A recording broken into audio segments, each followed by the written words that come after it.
There are calls that come to us at this time of year. Tekiah, stand strong.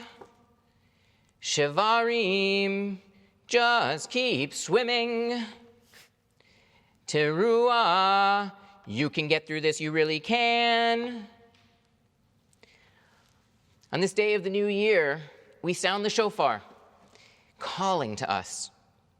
Each year the sounds are the same. In fact, the instrument is the same instrument that our ancestors heard thousands of years ago. Yet each time we hear the blast of a shofar, it is supposed to call to us. What do you hear in its echo? This is part of our responsibility during our high holy days, to allow the shofar to bring forth from us the call that we need to hear for this new year. For me, this year, with the volatility and chaos of our world that we talked a little bit about last night, and we'll certainly talk a little bit more about during Yom Kippur, I find the shofar to be a source of comfort, strength, and support. Right? Tekiah, stand strong. Shevarim, just keep swimming. Teruah, you can get through this, you really can. But I also find that I need something more. I need this call to stand for more than just getting through. As this pandemic, it's gone on long enough already. And the shifts that we have had to make are feeling a little less temporary. Holding on isn't enough anymore. I need more than comfort. I want to still find ways to thrive. Luckily, friends, we have that one more call, everyone's favorite, the long blast, that's extended to help us have the space to transcend the immediacy of our concerns and allow us to reach beyond. Tekiah Gedolah, don't give up, don't give in, rise up, transcend the moment, find blessings, create blessings, be resilient. Its resonance echoes the calls that our ancestors have sounded for thousands of years. And it reminds us of the ways our people have persevered through adversity and existential challenges so that we can still make this sound today. It's powerful. So as we prepare our hearts to hear the shofar in just a few moments, I want to invite you to hear it calling to your heart, reminding you that you can make it through these challenges, but not just by holding on. We each have the potential to find ways to thrive even in these crazy times if we work together, if we build the spiritual resilience that we need for such times. Whoa. Spiritual resilience. What is that? Well, that's a term that just keeps on coming at me as I study our texts and think about what we need in our world today. You see, in the scientific realm, resilience measures the ability of an object to maintain its integrity even in the face of external stresses or pressures. In more spiritual terms, resilience is a measure of how we are able to recover from difficulties and remain true to ourselves. Doesn't that sound like exactly what we need for trying times like these? It sure seems to describe the stories of our ancestors that come from our sacred texts and traditions and holidays. The stories of our people who faced existential threats to their lives and their ways of living, who adapted in the short term while maintaining the integrity of their core values, stretching like a rubber band at times when needed, but being able to return to who they are and who they needed to become. And this is a core belief that I hold, that our religious tradition offers us the tools for building spiritual resilience so that we can discover and remain true to the person we want to become. to help us maintain our integrity even in the face of enormous pressures and challenges.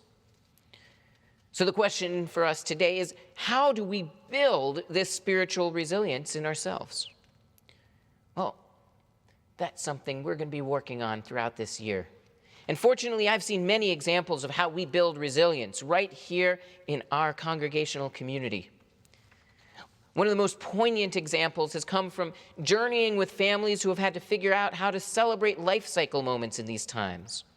We've had a number of families figure out safe ways to celebrate the occasion of a child becoming bar or bat mitzvah right here on our bima.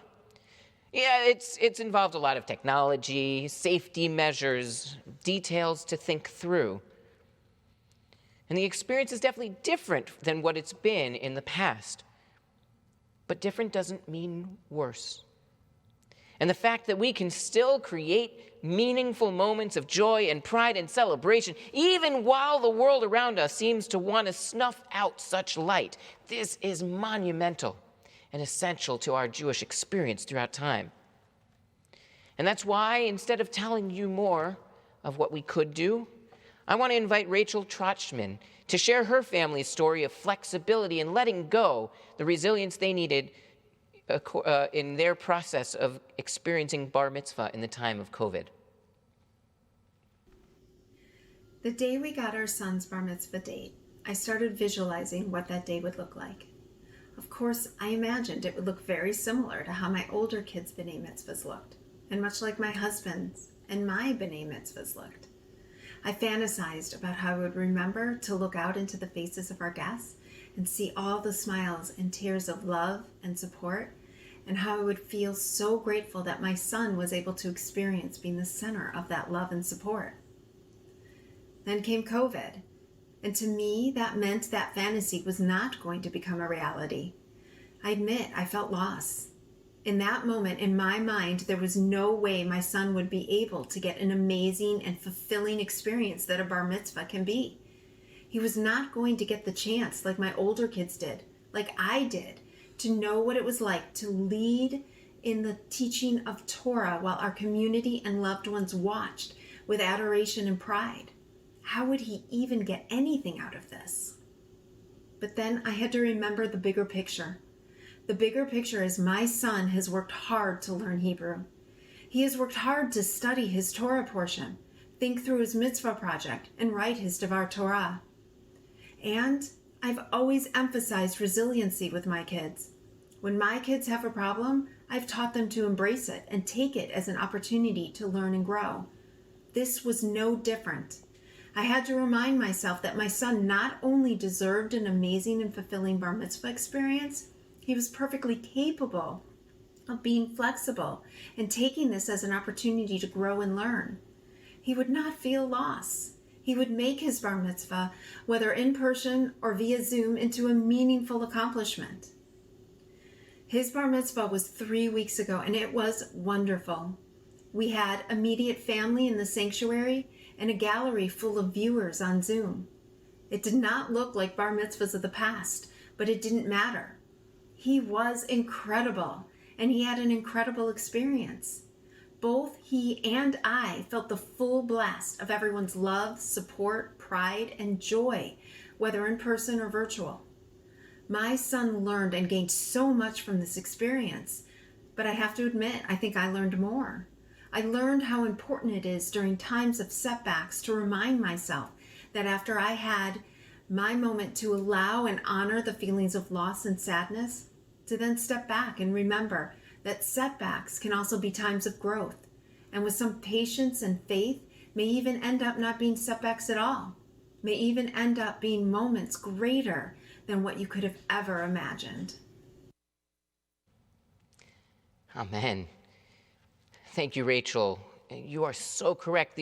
The accomplishment that Micah achieved while leading from this bima here, even dancing his way through becoming bar mitzvah, it required a different path than his older twins took. Yet his resilience and your family's resilience shined through. And he, like many others, had to sacrifice preconceived notions of what b'nai mitzvah looked like in order to embrace a new journey that was filled with big decisions. But by letting go of preconceived expectations, our youth have created room to embrace what's possible. By approaching this process of becoming B'nai Mitzvah with flexibility and adaptability, our youth have amazingly gone with whatever has been thrown their way without letting it deter them from their ultimate goals. These are just some of the tools for building spiritual resilience. Letting go to make room for what's possible. Being flexible and adaptable in order to remain true to our core values. And I gotta say, watching our youth navigate these huge and hard decisions that come with all the changes in their process, where there are no ideal choices to be had, it's been truly inspiring to witness their growth. But we should know that such adaptations and flexibility, they sometimes can require extra help. Fortunately, members of our community have stepped forward in incredible ways to help during these times of COVID, whether it's been to make calls and check in with one another, or by helping our B'nai Mitzvah students celebrate with family near and far from our bima. Mike Magnifico is one of these people in our Or Shalom family who has poured countless hours into setting up our sanctuary's technology and monitoring it during services so that our clergy can still support our children as they step into their leadership roles. He's also graciously shared with us a brief reflection on the ways his volunteerism has strengthened his resilience and resolve. Volunteering my time to Or Shalom has been personally a rewarding experience for me. We had just celebrated Leo's bar mitzvah and it could not have gone better. Leo did an amazing job and had an incredible experience. When the shelter order came down, the thought of other families not being able to share in the experiences our family celebrated did not feel right. I wanted to do my part to help the community and try to make other families' celebrations as special as ours.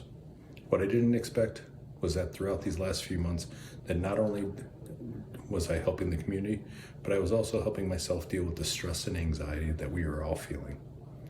It gave me a sense of purpose and something to focus on through these trying times, and I want to thank the community, the rabbi, the great team at Or Shalom for helping me through this. Thank you. No, thank you, Mike. As we talked about the experience that you've had, you shared with me the ways that your volunteering has filled you up here, but you also mentioned to me that your commitment to our community has also become a lesson and message to your own children about who you want them to become. People who step up to be there for others and strengthen their community. In fact, you even enlisted your two eldest, Leo and Milo, to come help with sound on a couple of occasions. You've shown us, Mike, that sometimes engaging in acts of tikkun olam, acts that bring repair to the brokenness of our world, help us to find the repair we need in ourselves, helping us to bounce back, to be resilient, even while helping others around us stand strong. These are some of the moments that help us to build our own spiritual resilience so that we have it when it's needed most. Because there are also moments in our lives that shake us to our core, testing our belief. And one of these areas, these moments in time in life when we face such tests can come when we face the challenges of illness, when our bodies start to fail us, and we require healing that goes beyond what we are capable of bringing to ourselves. In such moments, the resilience that we have built becomes even more important than ever in guiding us as we approach each moment, one moment at a time. Jeff Metz is a member of our community, a former board member here at Or Shalom, and an all-around good guy. And Jeff is going to share a little bit about his healing journey in a special message for our community for this new year. Hello, friends, and Shana Tova. Thank you so much for giving me the humble opportunity to speak to you during this most special time of year. I'm a huge fan of the holidays and everything that they represent. I hope that you and your family will find them to be an unbelievably special time this year, and that you and your family find time to have peace and joy. And this year allows you to create new memories and to create love for you and your family, while also reflecting and atoning while celebrating the rejuvenation of a new year. I always found it amazing that our two most important holidays that represent such great meaning to us are so similar in distance on the calendar. Two ideas that represent such different ideas. The holidays are a time for both redemption and rebirth, a time for renewal and for reparation, a time for recognition, rejuvenation, restoration, resumption, and revitalization. I can certainly say with the help of my friends, family, love, faith, and the Or Shalom community, that my family has been able to brave some seriously huge storms over the last 2 years. I also feel so much gratitude to the Or Shalom community, because when I moved to Vernon Hills, I was a man with no temple. Since then, Or Shalom has been a cornerstone of our family, including meeting some of our best friends and getting the chance to be graced to meet the Margolises, Rabbi Ari and his family and his girls, who we love so much. In fact, we would not be here where we are today if not for the community. You see, the last 2 years has been bumpy for us, in that Sarah came into this world as a fighter, needing to have 6 surgeries in her first year of life to be able to battle and fight her way into this world. When we were confronted with that, Susan and I decided to tackle her medical plan and nurse Sarah back to health.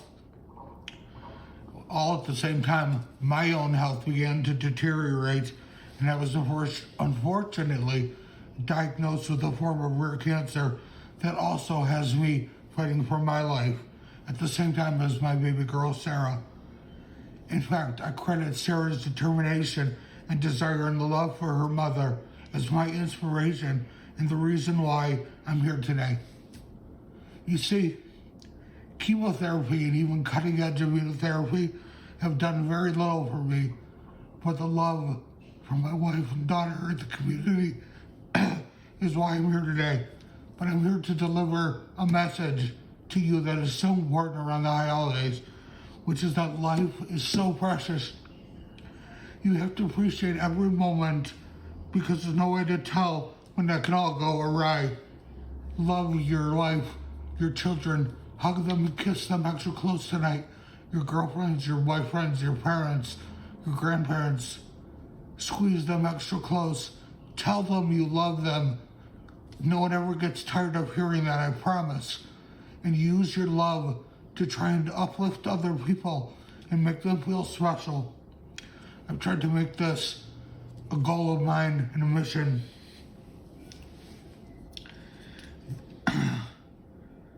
We've learned that even in the darkest times, there's still some light that'll peek through the clouds, and there's always light at the end of the tunnel. They say that it's always darkest before the dawn, and I'm starting to see that that is true. Focus on the simple and the most important things that help me get through this tough time. Focus on healing, family, and faith that has carried me through. I have learned that it's time to ask for help. This is not a time to be a tough guy or to pull myself inward.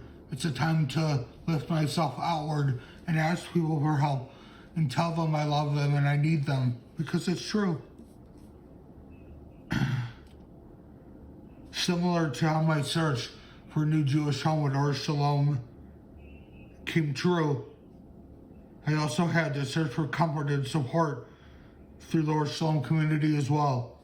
And I continue to fight every single day and try and preserve what I know is a lot of, hopefully, inspiration for other people, for my friends, my family, and my community. I plan on using this time of year to rejoice and celebrate the new year and all the gifts that I've been given, while also reflecting and repenting for the things that I guess could have gone better. This is a great year for the Metz family. We have so much to celebrate and be thankful for.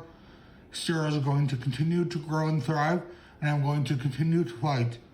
I'll always make sure to celebrate every day and have tremendously beautiful high holidays. I love you all, and God bless.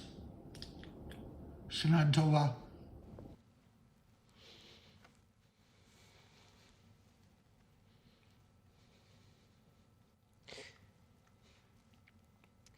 Thank you, Jeff, for giving us a powerful example of what resilience looks like,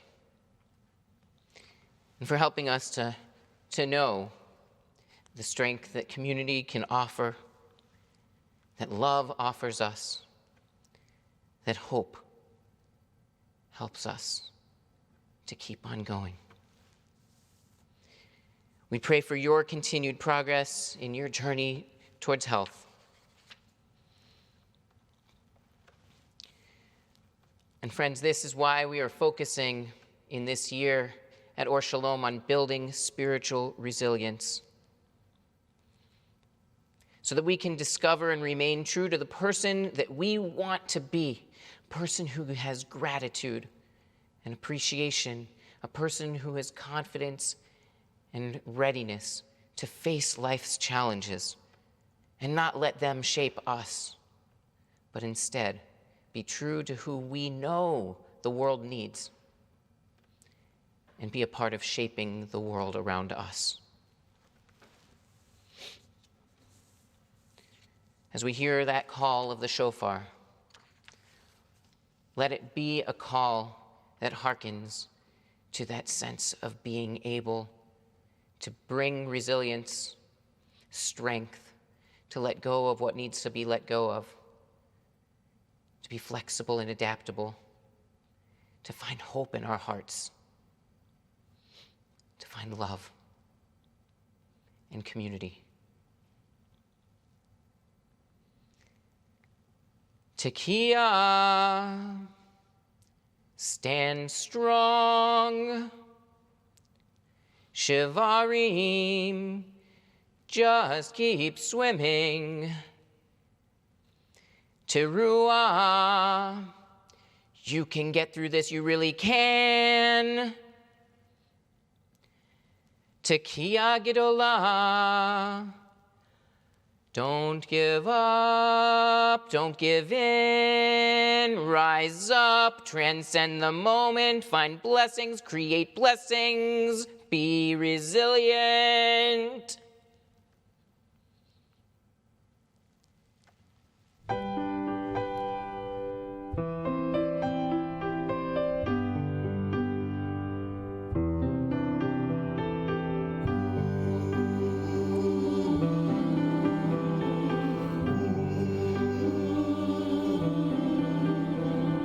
Take my hand, I'll take yours. Together we can open doors.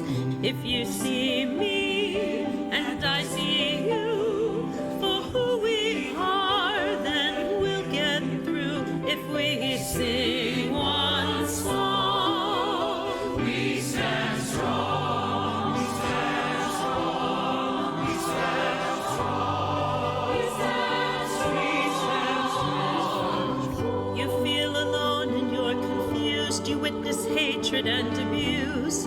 You don't know what to do.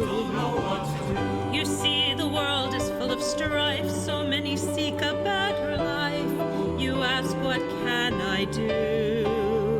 Take my hand, I'll take yours. Together we can open doors. If you see me and I see you for who we are, then we'll get through. If we sing one song, we stand strong. We stand strong.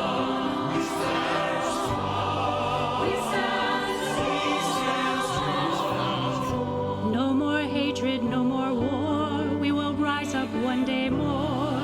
We know what to do. We will love, not fight our way. That's our promise for today. This is what we'll do. Take my hand, I'll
We